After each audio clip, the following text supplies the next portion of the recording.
When Americans are paying 20% more for the essentials of life, and that includes insurance, food, fuel, clothing, on and on. And when we are embarrassed in front of the world in Afghanistan, and you can't think of one thing that you would have done differently than President Biden, you can't come back from that. And that's where she lost the election. What's everyone? Today we've got Bill O'Reilly dropping some hard truths on Piers Morgan Uncensored about Kamala Harris's failure as vice president candidate and her disastrous influence on the Biden administration. He's not holding back as he dives into how Harris's complacency and lack of leadership lost her support from Americans struggling under current administration policies. Bill will also tackle the mainstream media bias and lay down what Trump did to win and reclaim the White House in 2024. Let's get into it and see just how brutally honest O'Reilly gets about Harris, Biden, and the so-called success of the current administration. Let's get into it. And that Joe Biden really lost the election. Kamala Harris was not a good nominee or a campaigner, but Biden lost it. Disastrous president. And ironically, for those who don't watch The View in Great Britain or around the world that are watching tonight, ABC News is a program every day called The View. And there are 5 ladies on the program, all of whom are leftists, and they hate Trump. And they invited Kamala Harris on, and that was one of the few venues she agreed to enter.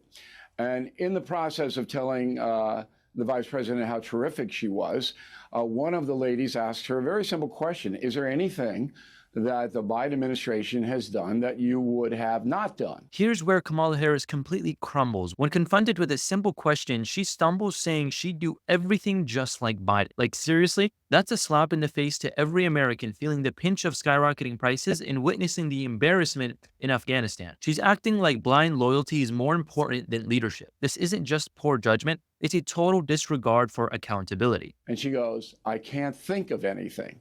That was the end. That lost the election for Kamala Harris. When Americans are paying 20% more for the essentials of life, and that includes insurance, food, fuel, clothing, on and on. And when we are embarrassed in front of the world in Afghanistan, and you can't think of one thing that you would have done differently than President Biden, by the way, be sure to leave down in the comments below your opinions and thoughts as we go through this clip. This is a channel for sharing opinions, and also be sure to give us a like and subscribe. Really helps out the channel. Let's get back into it. You can't come back from that. And that's where she lost the election. And Bill, you're a scholar of all things president in American history. Where does this rank as a comeback? I mean, I can't think of a greater comeback in American political history than what's happened here with Trump. But can you? Yeah, Andrew Jackson. Did you read Confronting the Presidents, Piers? I think we sent you a free book. Did you read it, yes, or did you sell it on eBay? Okay. I did. No, of course. So, there's been some comebacks. I mean, Richard Nixon, obviously vilified within an inch of his life, wins in 68 and 72. Andrew Jackson lost to Quincy Adams in a corrupt bargain and came back and then waxed Quincy Adams the next 4 years. But what's very interesting in Confronting the Presidents is our pal Grover Cleveland, whose nephews and nieces called him Uncle Jumbo, 350 pounds.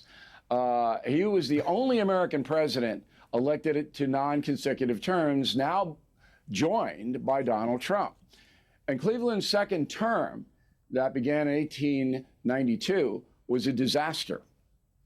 And I wrote in my message of the day on BillO'Reilly.com, Donald Trump needs to read that chapter in Confronting the Presidents and not make the mistakes that Cleveland made. O'Reilly gives Trump some sharp advice here. Don't repeat the mistakes of past presidents in second terms. Trump's appeal was always about his outsider status, his business acumen, and his commitment to tackling issues head-on. This time around, voters will expect him to stick to real solutions and avoid any pitfalls. O'Reilly's message is clear. Trump needs to learn from history and focus on concrete actions to address what Harris and Biden left unresolved.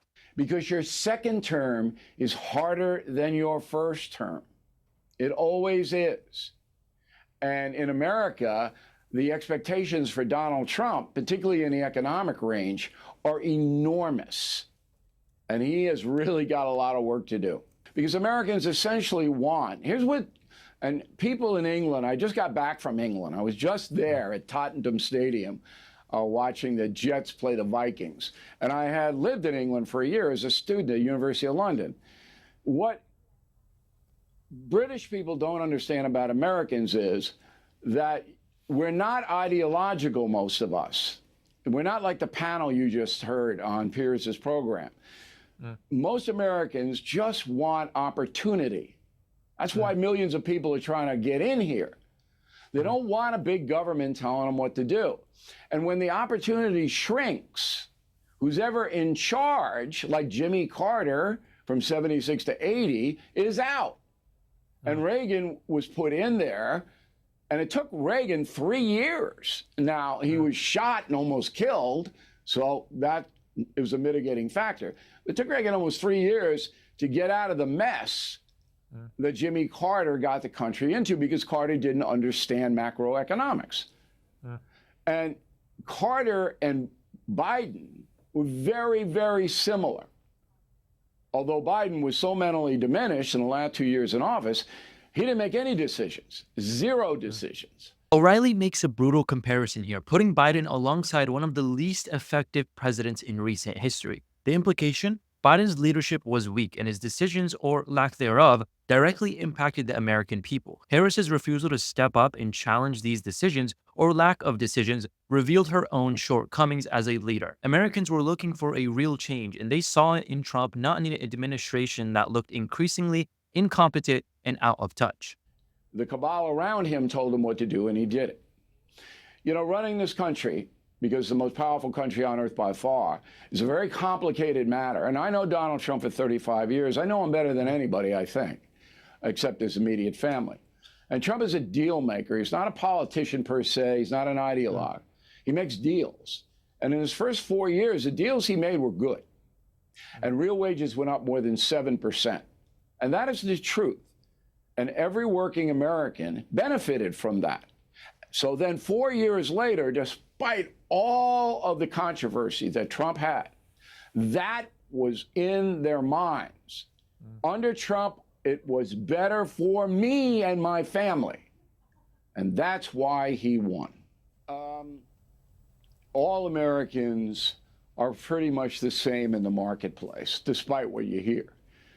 And that's why certain groups that usually vote Democrat went over to the Republican side, because they know their opportunity is much less now than it was 4 years ago. Now, if you give Donald Trump advice, the odds are he will do the exact opposite. So I have to, when he calls me, I have to tell him what I don't want to happen. So he might do what I do want to happen. But I'm not an advice giver. Now, once in a while, the president will call me, sometimes at 2 in the morning, and he'll ask me a question. I'll answer him honestly, just as I answered Barack Obama's questions and Bush the Younger's questions. That's my job as a loyal American. I would say to Donald Trump that on the first day in office, you sign an executive order knocking out all of the regulations that Biden put on the fossil fuel industry. Here, O'Reilly's laying out the kind of decisive actions Americans wanted to see from Biden and Harris, but never got. People are tired of leaders who talk without acting, and they've watched as energy prices have soared under policies that stifled production. By immediately rolling back regulations, Trump is signaling that he's prioritizing affordability, growth, and energy independence, exactly what Harris and Biden failed to deliver. O'Reilly's right. This is the kind of action that resonates with real, hardworking Americans, and that's the exact reason we got the outcome we did. Immediately, that will lead to a price drop of fuel in America, which has to translate into all the other areas except insurance. Trump's going to have to deal with the insurance companies because they're gouging now. People can't even afford to drive a car anymore here. It's insane. But that's number one. And number two is he's going to have to stop all visas for at least 3 months of foreign nationals coming here saying they want asylum. No asylum claims for 3 months until you reorganize this whole thing at the southern border. If he does those 2 executive orders, he'll get at least 6 months of a honeymoon, and his enemies are melting down now. I mean, there are people in the streets it's like the night of the living dead in California. They're just walking around going, brains. They're just so stunned because the mainstream media was telling them that Kamala Harris was going to win. The media played a huge role in propping up Harris even when it was clear that she was struggling. They pushed her as a candidate who could unite and inspire, but that wasn't the reality on the ground. Harris lacked the accountability and relatability that voters wanted. The media's biased narrative only added to people's frustration and ultimately backfired when voters chose Trump instead. O'Reilly's right. Americans saw through the spin and went for the candidate they believed could deliver. I knew she wasn't. I predicted she wasn't So did because I. I know the folks.